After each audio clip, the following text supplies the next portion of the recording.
All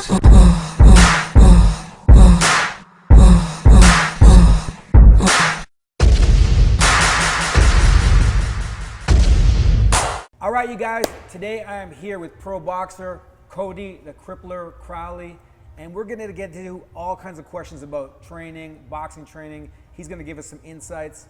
We're gonna go in the ring and get into some techniques and tactics, and we're also gonna talk about the mental side and what it takes to have the determination and focus to really make it successfully as a pro. So first, thanks for being here, man. I'm excited, man. It's really cool. I'm a fan. I've been watching some of your videos, so. I've been watching some of yours too, so it's almost like I know you and your trainer already. Perfect, perfect. So tell me a bit about your background. Like, let's find out about how you got into boxing, how it got started. So originally, like every other kid in Canada, I was born with hockey skates on my feet. Yeah, I hear that was my dream. Yeah. I was gonna be a professional hockey player. Yeah. Just like everyone else, but it just kind of happened one time where, I slowly started gaining weight. Got teased a little bit in school. My parents and stuff, they didn't really say anything about it, like, oh, you're fat, you need to go work out. Parents love you no matter what. Yeah, but my dad's like, hey, maybe you should try, there's a kickboxing gym down the street. Let's maybe try and to toughen you up a little bit. Yeah, right. Well, and meanwhile, it's now you need to lose some weight. That's really what they were thinking, right? So you got bullied a little bit. Yeah, not so much bullied, nothing physically, but people might, they might stick some stuff here and there, which it's all fun and games, but really, when I went home at night, that kind of stuck to me. Yeah, I know. You do feel that. Yeah, I was always, put my t-shirt on in the pool, that kind of stuff. I know what you mean. You weren't ready to take it off and be like, hey. Yeah, so, once I started getting into boxing and I lost the weight quick, rapid quick, went from being, a little bit heavier to now I was the elite athlete in my elementary school. Cool. I actually got the athlete of the year award 1 year after my first year of training. Oh yeah, only 1 year. You turned it around. Yeah, the competitive boxing edge turned it around competitive edge just came. Boxing gave me that self-confidence where I just skipped for an hour straight, Like it gave me that I can do this. I can and not I can't. That's what kind of got installed in me. So when you first started out in boxing, when you talk about your relationships with your coach and you, what was the dynamic like? Because you weren't at the world-class level yet. So how much were the coaches giving you that pull, and like how did it all happen where you had that moment where I'm like, I gotta get in the gym, I just love this? Well, you know what, boxing in Peterborough, where I'm from, it's not like someone goes and does that and makes a living. No. Or really goes to the Olympics or nationals or anything like that. Yeah, very, very rare. So it's more so like a hobby. So that was actually all on me, and the coaches just kept wondering, shoot, he's here again. He's here again. Consistent. He's here again. Yeah, so I just kind of made that choice where, I can't get enough. All right, the very first thing that goes through my head is ring position. I can't do nothing to you. I can't land a punch. I can't get inside or nothing if I don't have the proper positioning. Okay. Correct? Cool. Yeah. So, if me and you were in the corner, right? We were going across from each other, right? The bell rings. All of a sudden, we come here, we meet in the middle, okay? Yeah. In my eyes, I'm thinking, okay, where am I in the ring? Ring awareness. First thing I'm gonna do right now is immediately in my brain, I have a picture of the ring, right? I'm gonna draw a line across the ring and immediately cut it in half. Wow. So right now in my brain, the thought process is, no matter what, you're staying on this half of the ring. Oh yeah. So now my space in the ring is cut in half. Now you don't worry about all of that. Yeah, you can only go on this side of the ring now, right? So the second you start going over here, boom, I'm over here. Now you go this way, I'm over here. The second part of this process now, as we move, now I'm gonna cut that box that I had in half again. So now I'm gonna take, when you go this way, I'm gonna take deeper steps over here. Yes. Boom, make you feel uncomfortable, so I might throw a big hook, a big straight left hand, you're not gonna go into this Touch hand. me, go. Right, boom. As soon as I start throwing big punches, immediately this way. Boom, boom. I might dig a body shot in or something, but ring awareness. Now the second you get a little bit more ahead of me, I cut it sharper. Right? Now you have to go that way. Yes, all right, I cut down half now. Now I can do whatever I want. Right. The best thing, once you have that ring positioning, that my coach has taught me, is you have to find an opening. Not Yes. everything's gonna be there. No, they're gonna be shut down right off the bat. Yeah, you have a lot of coaches that, you know what, all right, as soon as you get them on the ropes, like I got you on the ropes right now, we're gonna do a shoe shine or something, right? Right, and come right. back with a big hook. Yeah. The hook's not there. Right. You're very consistent going in. Yeah, And just yeah, loving it. yeah. How about when you got into sparring? How was that for you? Was it tough at first? Super. I would get a little bit nervous. Because you already had people in the gym who were established. Maybe Yeah, boxing. yeah, Did yeah. they lay any heat on you or? Yeah, they would. You know, I would have my good days, my bad days, but I think, you know what? I'm gonna skip ahead here a little bit. Yeah. I was always nervous sparring until I met Ibn Kaysen, which is my boxing coach. Yes. Now in Las Vegas. Even when I first went to him, I would be nervous. You know, I'd be shaking a little bit, but that's always because you train so much, right? And then when you go in the ring, it's something totally new. It's an uncomfortable position. Yes. You don't know who, you know, you're boxing or whatnot. don't know what Everything they're was gonna bring. everything was so new Yeah. that you don't really know how to handle the situation. That's right. But now, you know, with my trainer, every single day he puts me in these weird, uncomfortable situations. Oh, he's training you to be uncomfortable. Yes, that now, shoot, I love sparring because that's the only place where I feel comfortable. Yeah, I see You what you're know? saying. You have to expand yourself and test yourself mentally. You have to get used to being uncomfortable. 100%. That's the same thing. Like, I guarantee you that I'm not trying to say anything about the gyms around here or anything, but No. growing up, when I would train for a fight, like get ready for nationals, right?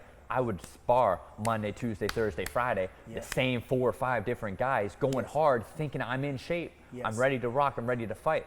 Yeah. Well, I just spent 2 months at that training camp training for a moment that would feel totally different than those 2 months that we were training. True, very You true. know what I mean? Yes, that's so right. now, the way my coach has me training, you know, I don't know where I'm sparring, who I'm sparring, or what. I would just pick up that phone and he would say, we're here today at this time. But we might not even have sparring set up. We would get to the gym and say, who wants to work? Right. You know? Now we're in a different gym. I don't know these people. I don't know who I'm sparring. Maybe somebody said, no, no one's sparring at this gym, so we drive to the next gym. Right. Now we get there. All right, you're sparring this? Who? Oh, shoot, it's a world champion. So one of the differences, sorry, I don't want to interrupt you. Go ahead. No. So, shoot, all right, it's a world champion. I don't know who I'm going to spar. So, a couple days out of the week now, I'm in a new gym that I don't know. I don't know the people around the gym. I have no idea the guy that I'm boxing. Yeah. I'm in an uncomfortable situation. So that's the thing, one big difference between the amateurs and the pros. In the amateurs, you're in your club sparring with guys you know or girls that you know if you're a female boxer. And you can get, even though it's challenging physically, it's like running the same run at the same speed, you can get comfortable. 100%. So now your coach is really throwing you in there, and you've been sparring some world-class guys. Yeah, I've boxed with the best guys. You sparred Mayweather. Floyd, Floyd. probably, you know, almost close to 100 rounds now. 100 I've rounds? boxed. Whoa. I worked for the Manny Pacquiao fight and the Conor McGregor fight. I boxed Oh, yeah? Zab Judah multiple times. Zab Judah. Jorge Linares. Jorge Linares, a couple of his That's- camps. Rancis Bartholomew, a couple of his camps. I went to Russia. They brought me really? over to spar Edward You went Troyanovsky. right to the motherland. Yeah. Yeah, You know, I've been in there with the best, Javante Davis. You know, Right. Oh, Ishe that's some Smith. world-class. You know, Ishe Smith, that's a tough a he's a tough dude. lot of experienced guys. So I know people out there are going to want to know, because I do want to Timothy get Bradley. Oh, you sparred You Timothy know, Bradley. I sparred Timothy Bradley for the Manny Pacquiao fight. Wow. Everybody that's at the top of the game, I've been in the ring with. So there's nothing that, No, you've seen it all. yeah, I've seen it all. So now I got you here. What I'm gonna do is, this is a measure jab. Yes. I'm putting this out here, just measuring, keep my hand out front, right? Yes. Now, I'm doing 2 things here. I'm finding my distance, Yep. right? I know if I'm out here and I'm not touching you too far away, Yeah. right? So, but I know if I'm in too close, you can also counter, Right. get me, right? So I'm finding my distance, kind of pawing, but another thing I'm doing is, this is a defense, okay? If I have something down here, you can't hit me. That's right. I got something straight down the pipe, you can't hit me, That's right. right? Yeah. So I'm You're fine. using your offense as a defense. Yes, at the same time though, I have my eyes, I'm looking and observing all around whatever you. yeah. Yeah, so I might be here, touch, and then sink down to the body Nice. or something, or I'm touching, I'm coming around to the side, right? Throw straight punches, just to sink one to the body, come Nice. around, or I could be over here, all of a sudden you see me going for the body. Yeah. So you see me going for the body. Thinking. A lot of fighters though would drop their arm, right? Drop their arm now, and then I come to the head. So there's two questions. So I want to ask you about the Floyd sparring, because I know people out there are going to want to know about that. You've had different types. You had some initial sparring where it was like a brawl, and then you had more, I guess later you had maybe more of a technical chance. Tell me about the sparring experience with Floyd Mayweather. You know, very first time that I boxed Floyd, the moment he said, you know, Canada, you're up and you're in the ring. Canada. Yeah, because, you know, I'm the only white boy in the gym, obviously, you know. That's right. So I definitely stand out, you know. Yeah, yeah. And then me being from Canada, you know, they just know I'm a tough, durable guy. You know, boxing IQ and boxing skill, probably not there. He's from Canada. They're assuming. Yeah, you know. Then we went in the ring and, you know, He brought it. yeah, he brought it to me. He was trying to kill me. You know, he was trying to knock me out. He really was. That camp, he knocked out 6 out of 8 sparring partners. He's trying to stop you. Every single day. Whoa. Because that fight with Pacquiao, you know, it was supposed to be a war. So he was prepping in case Pacquiao, you know, is as good as, you know. As they were saying he is. Yeah. He's ready for it, you know. Yes. So he was coming in every day going to war with these guys. You know, me and one other guy were the only guys that he didn't So stop. you're in there with the best in the world, and he's bringing the heat. And he's So bringing the heat. bringing it almost like the way he brought it to McGregor, where he pressed forward. 100%. So, you know, after probably like, you know, five or six rounds, I was extremely exhausted. Yeah. More so from the people banging on the ring, screaming at me. You really the had entourage. that sort of rally. People going on. telling me right to my face, you're getting knocked out. You know, you got Whoa. nothing, screaming at you, and then obviously thinking in your mind, well, this is the best fighter in the world. Is this gonna happen? Yeah, it was so surreal to me, right? Then that just totally gassed me. I had absolutely nothing left. Of course. But you still spent 5-6 good rounds in there. We went 10 rounds straight. Oh, what? 10 rounds straight. After that, when he realized, you know, I'm still there, he just kind of dropped down, got out of the ring, and rolled out. So I think that's when he realized that, you know, this kid's just a hard-working individual that won't quit. So when you're in the ring, because I mean, every day somebody's out there sparring. They're getting in a heated sparring session at a new gym, or they're new and they're sparring against that pro, and they're bringing the heat. How did you adapt to that? How did you deal with that? Because I'm sure it's happened more than once. You must have sparred somebody else who brought it. How do you get through that? Or what advice also do you have for someone who's trying to get through that kind of situation? Do it every day. Do it every day. Put yourself in that uncomfortable situation every day. This wasn't my first time being in a situation where I was under pressure. Yes, that's you know? right. So That's why you have to go and work with the best every single day. I'm not saying go in there and have gym wars every single day. Right. But you need to be working with different people, different, you know, learning stuff from different trainers, picking it up. Make yourself uncomfortable. Make yourself uncomfortable. In order to fight a bigger guy, you have to come on the inside. Yeah. Right? And basically what I would do with that is trying to get under the fighter. Right. But one thing that fighters do is when they come in, they're off balance. They're falling over like that, right? Yeah, They don't have their feet under them. Yeah. So as I'm coming in with you, every time I take a step, boom, boom, boom, boom. Look at my feet. I'm right here. Boom. Yeah, you're bringing Boom. your whole self with you. Boom. Right? Yes, nice. I'm not just coming in like this. And rushing. Right. And then you can and then the guy can step out and work you. Yeah, no. As I'm stepping forward, I step and dip. Dip. Yes. So and you're avoiding jabs as they're coming in. Like, so if I'm trying to catch you, boom, boom, boom, boom, boom, right there, you know? But main thing is my feet are under me. Yes. I can throw with power from any position. Whether, because I step properly, whether I step this way, if I see an opening, I can come under. Yes. When I step this way, if I see an opening, I can come under. When you were transitioning from the amateurs to the pro, it was a bit of a struggle at first. You're like a block For of sure, clay. it didn't happen overnight, and that's actually when I quit boxing. Right. I hit a wall. You did. You know, when I first moved. So you had a rough moment too, where you thought maybe this is it for me. Yeah, for sure. As soon as I graduated high school, I already knew, you know, I'm gonna be a professional fighter. I made that way. I had a one-way ticket. I went to Las Vegas. That's the fight capital of the world. If I'm gonna make it anywhere, if I want to be a pro fighter, I'm gonna be a professional fighter, and I want to be the best. But I lack most the skill, the technique. All I have is 2 hands, a good hearting beat, and a will to not quit. Right. Right. So let's give myself the best chance as possible. So that happened. Let's go to the fight capital. After you had that quit, there was a lull there. Yeah, and well, then you came out of it. Yeah, so I went to Vegas. I tried for, you know, a good 6 months. Well, you did. I tried. I got beat down every single day. By right? boxers and By managers? boxers, Mentally and trying physically. to find fights, trying to make a pro debut.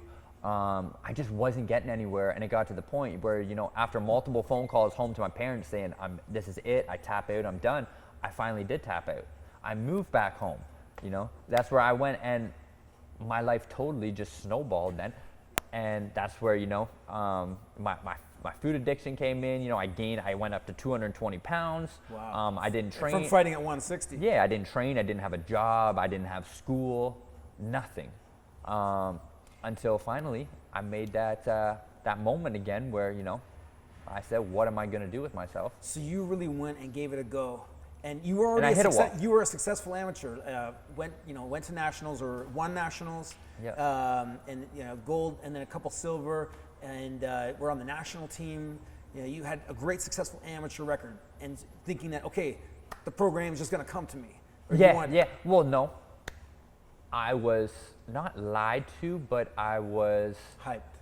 Well, no, that's not really the right No, word. I wasn't lied to. I was just like, it was a misconception what that boxing game actually was. The pro game. The pro game, due to how sheltered we are in Canada Yes, from boxing. That's right. They're- You think if they you're going to don't- be good here, it's going to be easy when you go Yes, out there. not knowing that, you know, Canada isn't known for boxing at all. No. You know, we don't have the right trainers, the No. sparring partners, the No. gyms. We just don't have the resources. So when I went there, it was a totally different ball game. So there's fighters around the world, in the States, and wherever, in the UK, Australia, and all around the world, and they may be in a situation like you where they want to become pro, but they don't have the best setup right now. Yeah.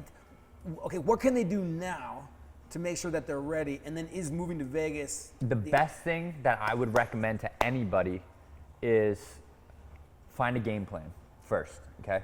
The second time I went back to Vegas, that's what I did. I had a game plan. boxing game plan or a strategy to a pro? It was a boxing game plan, Yeah. okay?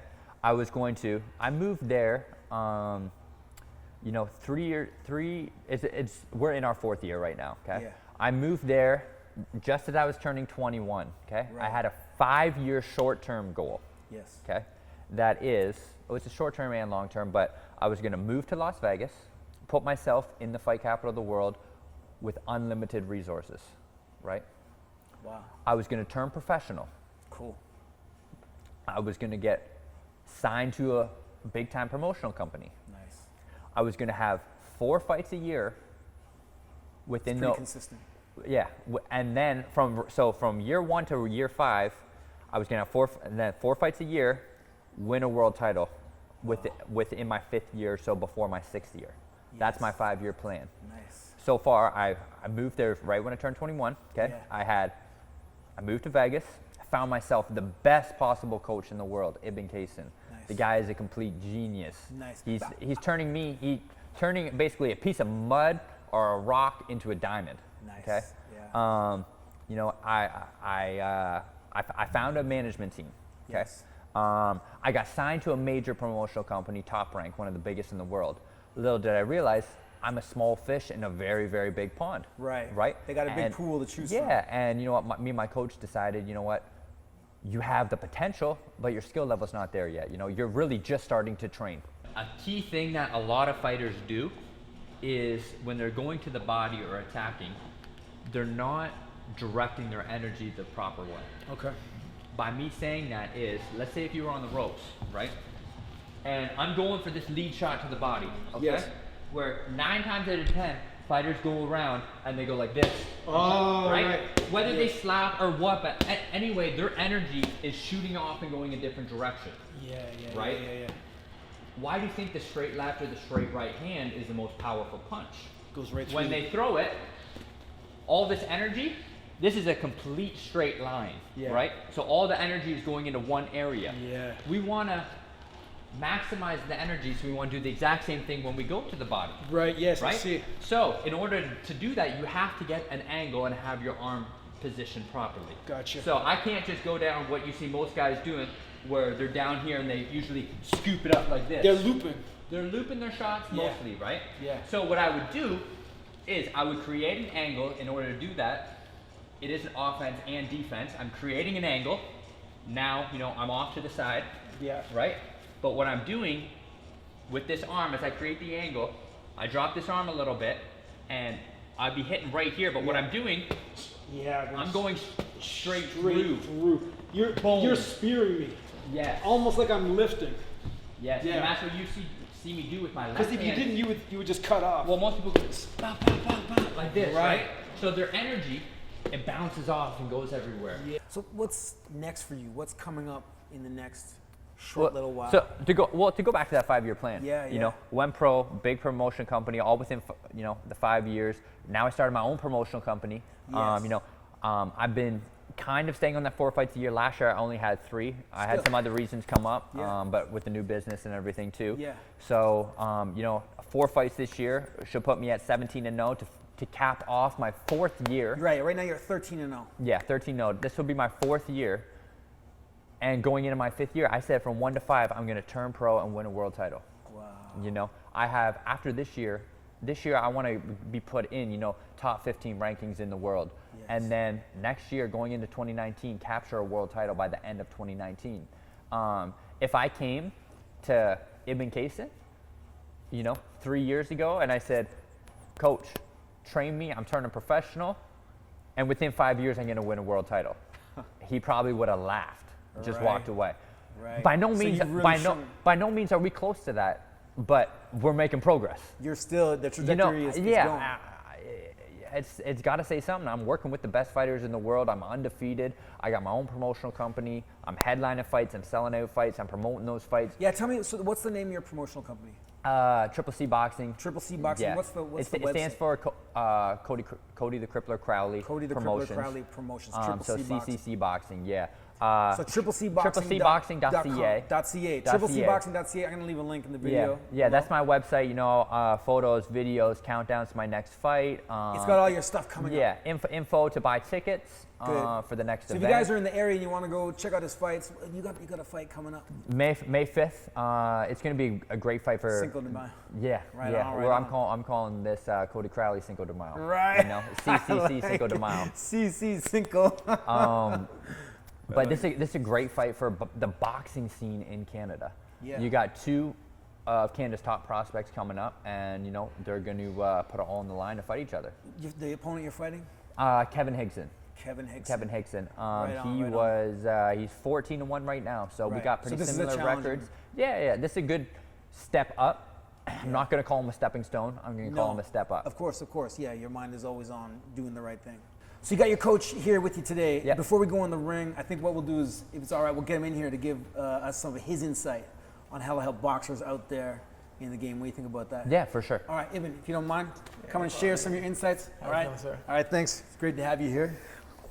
Well, So yeah, we were talking earlier about some of the progress that Cody made from going from the amateurs to the pro, and then while he's in the pro game. So you obviously are a part of that whole evolution. So if you can share some insight, let's say you're going to take an amateur fighter right now, and they have the dedication. How can you make those adjustments? How can you help change them? well, you mean if I'm gonna take an amateur fighter to Vegas and or just from here? Let's say you got someone in Vegas, like no pro fights, Right. top amateur. Well, Depends on the skill. yeah, everything is, you know, on a case-by-case basis, so you have to see what they bring to the table. Everybody has their own different attributes that they bring. Yeah. And then what I would do as a coach is I would just see what is his best attributes. Then I would see what his worst attributes are. Right. And then what I do is I kind of shy away from the good things and just work strictly on the bad things or things that he does not do well, because the things that he do good most times is already natural. So I don't Yes. gotta hone that. I don't gotta spend time working on that. You want to eliminate the weaknesses. Yeah, that's it. The strengths will take care of themselves. The weaknesses are what we need to work on. I mean, even in sparring, you know, a lot of times people want to go into sparring and they want to just look good and just do what they do. They want to bring their A game every time. Every single time. They don't want to work on anything. They're not working on the weaknesses in sparring. Unless you Floyd Mayweather, in sparring, you should be looking bad, except for on certain occasions when you go in there to get confidence for a fight. It's like old Ali tapes, how he used to just take beatings in the ring. You have to work. If you're not working on the bad things and the negative things, then when you go to the fight, then you bring your A game. Right. Then you bring the best of what you can bring. But what you want to do is eventually bring your C and your B game all the way up to your A game, so everything is an A game. Yes. That's ideal. That's right. What you have to be. Get a common mistake of amateurs or professionals when they make that slip. I'll go with him. When they make that slip down, and then they throw the punch, they come back up as they throw the punch. They come right back up into the line of power. So what you need to do is when you throw that slip and throw that punch, try to stay on that same angle, and rotate. So that way you're not coming back up into something. And then kind of grab your hand right here on your chin, on the chin, to protect. So you protect from the left. In case I'm coming with the left, in case you come with the left here. Right, boom, right, exactly. Yeah. So you kind of want to just stay down and throw the punch, boom, instead of coming back up with the punch right back to the center. Yeah, because you slip working from that dip position. Working from that same angle. That's just one of the mistakes that I see a lot of pros make, and they get clipped with a left hook coming back up. Yeah, they're coming right into the shot. Right back up. The uppercut isn't going to match it necessarily. It's not right. That uppercut is not as good as that left hook that they're not even seeing. Yeah, so that's right. They're not even seeing it. So I just like to make that clear. That's a common mistake that amateurs and professionals make. Then another small thing that he does is when he's coming, he takes his hands right here because he knows what you're more than likely going to do is come with a straight punch, and it's right there for extra protection. Right. So he'll look up, he'll jab in, step in, he'll jab in, and then he'll step back right to the safe haven. Yes. So now he has good positioning again, right back. Yes. Yeah. What are some of the common weaknesses that you see? Like, it's usually footwork or head movement, or somebody's all offense and no defense. What are some of the more common ones that you might have to work with? Okay, how about I put it like this? The most basic thing that is wrong with every fighter that has a problem is they don't think. Okay, and the reason why I say that is there's no right and there's no wrong. I mean, when Floyd Mayweather started doing the shoulder roll, that was wrong. Now you have people switching up from southpaw to right-handed. People boxing lateral movements. What's right is what's working. What's wrong is what's not working, right? I got you. So if you throw a punch like this, right? Okay, and it lands, then throw the punch like that again if it's going to land. If you throw a straight jab like this and you get countered with a right hand, then you might not throw that punch again like that. Maybe you might, and then sometimes you got to depend, depends if it was an accident. But that all goes back to what you have to do is think. You have to be reflecting on your performance. Constantly it's like thinking. On the spot and then afterwards. Look, you see McDonough, you see Mayweather, you see these people that, that brawl. You think they're brawling. But what they're doing is they're thinking about what's going on, and they don't have the fundamentally sound proper way of throwing a punch, but because they're using their brain, they know how to land whatever punch it is they're going to throw. Right. Whether it's a chop like this, that's how it's like that. Mayweather could take down Forrest. Right, exactly. I mean? Yeah, with the double right hands, just swinging it like crazy. But these guys, you know who gave me a healthy understanding of that? I had a guy, one of my fighters was sparring Marcus McDonough. Oh yeah. And I used to think Marcus McDonough was just a wild fighter. Right. Until my guy went in there and sparred, and I saw the way he was setting my guy up. Oh yeah. And it looked like it was wild, but I realized he was thinking every single time he did everything he did, it was a thought process to it. Right. And that's what even when you was asking Cody earlier about what can these guys do? Okay, if you don't know how to throw a proper punch, then just go to the ring, you spar. If you get hit, okay, when you go back, don't do that again. Change that up. Change every single time you go in there, think, how could I not get hit and how can I put my hands on that person? And just keep tweaking it as best as possible. If you have that mentality, then that's one way you can still progress even without a coach. So the best fighters out there, the ones who are going to be successful, will you be able to think and adapt in the situation. But I think some fighters are going to adapt quicker than others. All right. Well, those are the best fighters. Those are the best fighters. They adapt quickly. Right. Yeah. How about in the long run? Let's say, how patient do you as a coach need to be with a fighter? I guess it depends on how dedicated they are. Well, how about this? When Cody came to me, as he said, I really didn't think he had any skill whatsoever, which he didn't, in my opinion. And I didn't foresee him being to the level that he is right now. Yeah. But so it was just it was his tenacity. It was the fact that he was a good human being that I liked. I liked him. I there liked has to being be the around heart him. there. Yeah. Good, yeah. So I don't want to. It's not a time limit that I will put on it. You know, if you like somebody, you want to work with them, work with them. If you Well, don't, it's been 3 years and we're still working on it. yeah, we still only like 30% where I want to be. Yes. A progress. You know, he still has so many things that I'm screaming at him in the gym, getting irritated. Like I'm like, man, what's wrong with you? Come on, Cody. I mean, I'm teaching you this. We've been going over this forever now. I mean, it's one particular thing I'm not going to say. All right. Yeah, no. He knows what it is, but Yeah. he hasn't gotten this right in 3 years. And certain fighters don't even need to be told that. Like Some fighters will see it. not even like certain amateurs will see it. Like, Oh, it's just some like, fighters, they don't have that. they just do this one thing It's just naturally. it's instinct. It's instinct for them. Like some people just Oh, do it's it naturally. it's an instinctive right? thing. Because sometimes you might have an instinct to do this or Yeah, whatever. sometimes you might have an instinct to catch a punch or whatever, or throw Yeah. it or shoulder. Or that might be your natural instinct. Yeah. But a lot of people do this naturally. I've been trying to get this guy to do this for 3 years, and he still does not do this, and it bothers me. So the relationship is important, and as long as most of it is going well, then you can still, you're always carving away. But you're not God. You don't know what's going to happen in the Yeah, future. that's you true, know who's that's going to be true. what. Somebody can look like $1 million and get knocked out. Somebody can look like garbage. That's true. And That's become true. a champion. You could be a front runner or someone just I mean, looking Bernard Hopkins flashy. lost his first fight. I'm sure they thought he was a bum. True. Yeah. Right? Very Look true. what And then he he did. turned it around. Right. Look at huge. what he did. Or you get some who look great, but it just doesn't happen for them. Just doesn't happen for They them. can't handle the heat. You can't handle it. How do you get your fighter to adjust in the fight? What's going on there? Like, are you saying a lot, or do you just need to be quiet and say one thing?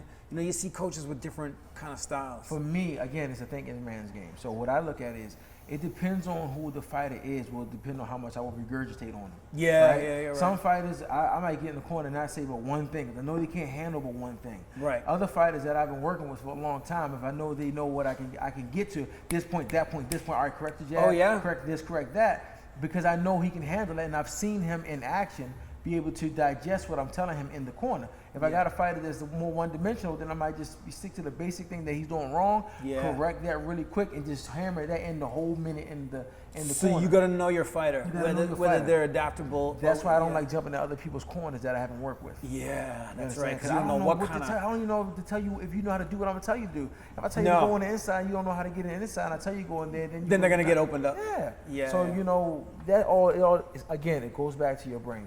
It's a thinking man's game. You always have a plan, and you execute your plan. Does not mean you're not going to get hit. Just because you get hit doesn't mean you're not doing the right thing. You understand? Good point, good point. If you have to come up with the best strategy or the best tactic that's going to get you the best results, knowing that there is a percentage of failure in that tactic. Because every tactic has a percentage of failure. Absolutely. You open yourself up. You just pick the tactic that has the highest percentage or chance of success. And once you've picked that tactic, you don't abandon it. You keep it in play. You keep it in play. If you know you're fighting a tall guy and you have to get inside on a tall guy and you start trying to move your head to get in and he jabs you a couple times, that don't mean you sit back outside and just wait around and start thinking, because now you're at more of a disadvantage because he's got longer arms than you. He's jabbing you on the outside. That's right. Reiterating. Let's just do 30 seconds where I move around with you and you just throw light punches at me, Okay. just for fun.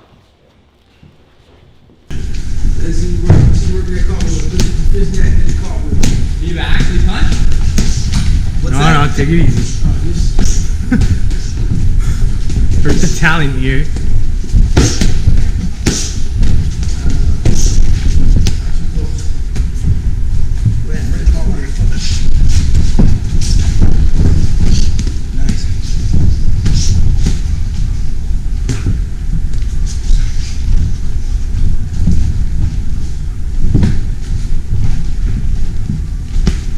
There you go.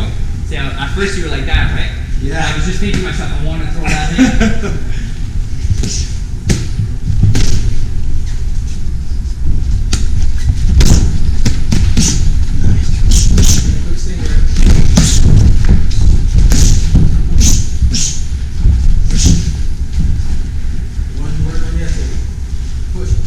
What?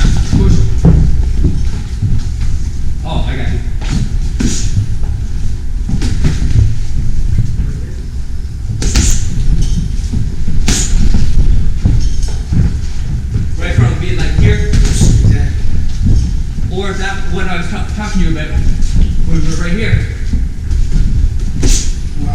like it. I like that.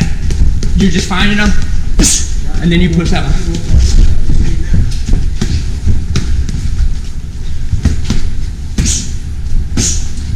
That's beautiful, buddy. Oh man, I really appreciate that. Good job.